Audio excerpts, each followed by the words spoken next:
ಹರಿ ಓಂ ಗುರುಬ್ರಹ್ಮ ಗುರುರ್ವಿಷ್ಣು ಗುರುದೇವೋ ಮಹೇಶ್ವರಃ ಗುರು ಸಾಕ್ಷಾತ್ ಪರಬ್ರಹ್ಮ ತಸ್ಮೈ ಶ್ರೀ ಗುರುವೇ ನಮಃ. ಹರಿ ಓಂ. ಇವತ್ತು ಭವಿಷ್ಯದ ಬಗ್ಗೆ ಪಾಠ ಹೇಳುತ್ತಾ 11ನೇ ಪಾಠ ಶುಕ್ರಗ್ರಹದ ಬಗ್ಗೆ ಹೇಳಬೇಕು ಅಂತ. ಇವತ್ತು ಮೊನ್ನೆ ಎಲ್ಲ ಬುಧ ಮತ್ತು ಗುರುದಾಯಿತು. ಇವತ್ತು ಶುಕ್ರಗ್ರಹದ ಬಗ್ಗೆ. ಶುಕ್ರ ಗ್ರಹ ಯಾವುದು ಅಂದರೆ ತುಲಾ ರಾಶಿಗೆ ಮತ್ತು ವೃಷಭ ರಾಶಿಗೆ ಅಧಿಪತಿಯಾಗಿರ್ತಾನೆ. ಅಂಥ ಶುಕ್ರನು ಒಳ್ಳೆ ಕೌಶಲ್ಯಗಾರ. ಕಾವ್ಯ, ನಾಟಕ, ಸಂಗೀತ, ಗಾಯನ, ಕೌಶಲ್ಯ, ಈ ಸಿನಿಮಾ ಫಿಲಮ್ನಲ್ಲಿ ಇರಬೇಕಾದ್ರೆ, ಸೀರಿಯಲ್ಗಳಿರಬೇಕಾದ್ರೆ ಇವ್ರಿಗೆಲ್ಲ ಇವನೇ ಕಾರಣಕರ್ತ ಆಗ್ತಾರೆ.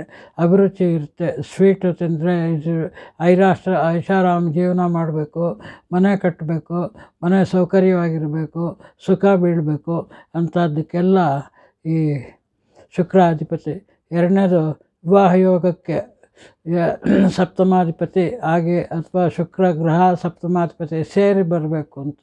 ವಿವಾಹ ಅದು ಹೆಣ್ಣಿಗಾಗಲಿ ಗಂಡಿಗಾಗಲಿ ಶುಕ್ರಗ್ರಹದಿಂದ ಸೌಮ್ಯವಾದ ಹುಡುಗ, ಒಳ್ಳೆ ಹುಡುಗಿ ಸಿಗ್ತಾಳೆ ಅಂತ. ಶುಕ್ರಗ್ರಹ ಉಚ್ಚ ಸ್ಥಾನದಲ್ಲಿ ಏನಾದರೂ ಇಟ್ಬಿಟ್ರೆ ಒಳ್ಳೆ ಖರ್ಚು ಮಾಡೋ ಅಂಥವ್ರು ಇರ್ತಾರೆ. ಅದು ಶೋಕಿಗಾಗಿ, ಪೌಡ್ರು, ಸ್ನೋಗಾಗಿ, ಈ ಇದಕ್ಕಾಗೆಲ್ಲ ಕಟ್ತಾರೆ. ಕಾಮಾತುರರಾಗಿರ್ತಾರೆ ಅವರೆಲ್ಲ. ಸಂಕುಚಿತ ವೃತ್ತಿ ಸ್ವಭಾವ ಅನ್ನೋ ಸ್ತ್ರೀಯರಲ್ಲಿ ಆಸಕ್ತಿ ಇರುತ್ತೆ. ಗಂಡಸರಿಗೆ ಸ್ತ್ರೀಯರಲ್ಲಿ ಸ್ತ್ರೀಯರಿಗೆ ಗಂಡಸರಲ್ಲಿ ಆಸಕ್ತಿ ಬರುವಂಥದ್ದಕ್ಕೆ ಪ್ರಪಂಚದ ಆಸಕ್ತಿಗಳೆಲ್ಲ ಅವ್ರಿಗೆ ಬೇಕು. ಪ್ರಪಂಚದ ಸುಖಗಳೆಲ್ಲ ಅವ್ರಿಗೆ ಪರಸ್ತ್ರೀ ಸುಖನೂ ಇರುತ್ತೆ. ಅದು ನೋಡ್ಕೋಬೇಕು. ಯಾವ ಗ್ರಹ ಜೊತೆ ಇದ್ದರೆ ಪರಸ್ತ್ರೀ ಸುಖ ಬರುತ್ತೆ, ಪುರುಷನ ಜೊತೆ ಬರುತ್ತೆ ಅನ್ನೋದಕ್ಕೊಂದು ಎಲ್ಲ ಬೇರೆ ಬೇರೆ ಗ್ರಹಗಳ ಯುತಿಯಿಂದ ಅಥವಾ ದೃಷ್ಟಿಯಿಂದ ಬರುತ್ತೆ. ಅದು ಬರೀ ಶುಕ್ರನಿಂದ ಮಾತ್ರ ಬರೋಲ್ಲ. ಹಣ, ಆದಾಯ ಇಂಥದಕ್ಕೆಲ್ಲ ಅವಿಚಾರವಾಗಿ ಇದಾಗುತ್ತೋ. ಹೇಗೆ ಅಂದರೆ ಕಾಮದ ಮಾತುಗಳನ್ನು ಆಡೋವಂಥದ್ದು, ಕಾಮಾಸಕ್ತಿಯಿಂದ ಇದು ಮಾಡೋದು. ಅವ್ರು ಕೆಟ್ಟವರಾಗಲೇ ಹೋದ್ರೂ ಕಾಮಾಸಕ್ತಿಯಿಂದ ಮಾತಾಡೋವಂಥವ್ರು, ಡಬಲ್ ಮೀನಿಂಗ್ ಬರೋವಂಥದ್ದು ಹೇಳ್ತೀವಲ್ಲ, ಅದೆಲ್ಲ ಇವ್ರಿಗೆ ಸೇರುತ್ತೆ. ಪೂರ್ಣ ಶ್ರದ್ಧೆ ಇರುತ್ತೆ, ವ್ಯವಹಾರದಲ್ಲಿ ಯಶಸ್ಸಿರುತ್ತೆ, ಸ್ವತಂತ್ರವಾಗಿರ್ತಾರೆ. ತುಲಾರಾಶಿ ಶುಕ್ರನಾದರೆ ಏನಂದರೆ ಅವ್ರು ಮಾತಾಡೋದೆಲ್ಲ ಸ್ವಲ್ಪ ಕರೆಕ್ಟಾಗಿ ಇರುತ್ತೆ.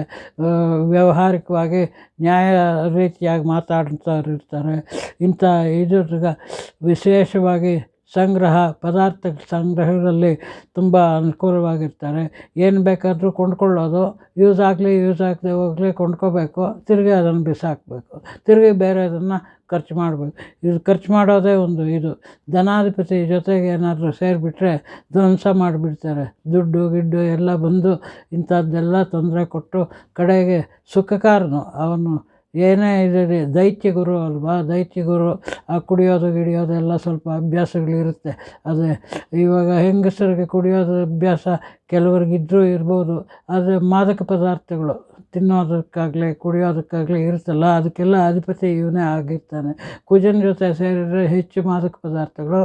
ಕುಜನಿಲ್ಲದೆ ಹೋದರೆ ಸ್ವಲ್ಪ ಏನಾದರೂ ತಿಂದು ಈ ಥರ ಮಾಡೋವಂಥ ಕಾಮಾತುರ ವೇಷಭೂಷಣಗಳೆಲ್ಲ ಲಕ್ಷಣವಾಗಿರ್ತಾರೆ. ಹುಟ್ಟು ಅಷ್ಟೇ ಸೌಂದರ್ಯವಾಗಿರ್ತಾರೆ. ಹೆಣ್ಮಕ್ಳು ಅಷ್ಟೇ, ಗಂಡು ಮಕ್ಕಳು ಅಷ್ಟೇ ರೂಪವಂತರಾಗಿ ಹುಟ್ಟಿರ್ತಾರೆ. ಇಂಥ ಶುಕ್ರನ ಬಗ್ಗೆ ಹೇಳಿ ಇನ್ನೂ ಅನೇಕ ಇದೆ. ಶುಕ್ರನ ಬಗ್ಗೆ ಹೇಳಬೇಕಾದ್ರೆ ಅದು ಇಷ್ಟು ಹೇಳಿದರೆ ಇದನ್ನು ಜಾಸ್ತಿ ಅಂತ ಕಾಣುತ್ತೆ. ನೆಕ್ಸ್ಟ್ ಇದಕ್ಕೆಲ್ಲ ಆಯಾ ಗ್ರಹಗಳು ವಿಶೇಷವಾಗಿ ಹೇಳಬೇಕಾದಾಗ ಬಂದಾಗ ಯಾವ ಗ್ರಹದಲ್ಲಿ ಇರ್ತಾನೆ, ಎಲ್ಲಿರ್ತಾನೆ, ಯಾವ ಮನೆಯಲ್ಲಿ ಇರ್ತಾನೆ ಅಂದಾಗೆಲ್ಲ ಅದು ಸಂಪೂರ್ಣವಾಗಿ ಹೇಳ್ತೀನಿ. ಇವತ್ತಿಗೆ ಇದನ್ನು ಹೇಳಿ ಇವತ್ತಿಗೆ ಸಾಕು ಮಾಡ್ತೀನಿ. ನಾಳೆ ಯಾವುದೋ ಶನಿಗ್ರಹದ ಬಗ್ಗೆ, ಅದು ವಿಪರೀತವಾಗಿರುತ್ತೆ. ಶನಿಗ್ರಹ ಬಗ್ಗೆ ಮುಂದಿನ ಪಾಠದಲ್ಲಿ ಹೇಳ್ತೀನಿ. ಇವತ್ತಿಗೆ ಇದು ಸರಿ ಹೋಗಲಿ. ಸರ್ವೇ ಜನ ಸುಖಿನೋ ಭವಂತು. ನಮ್ಮ ಜ್ಯೋತಿಷ್ಯ ಕಲಿಯುವಂಥ ಎಲ್ಲ ಅಭ್ಯರ್ಥಿಗಳಿಗೆ ಒಳ್ಳೆಯದಾಗಿ ಜ್ಞಾನವಂತರಾಗಲಿ ಅಂತ ಈ ಮೂಲಕ ಪ್ರಾರ್ಥನೆ ಮಾಡ್ತಾಯಿದ್ದೀನಿ.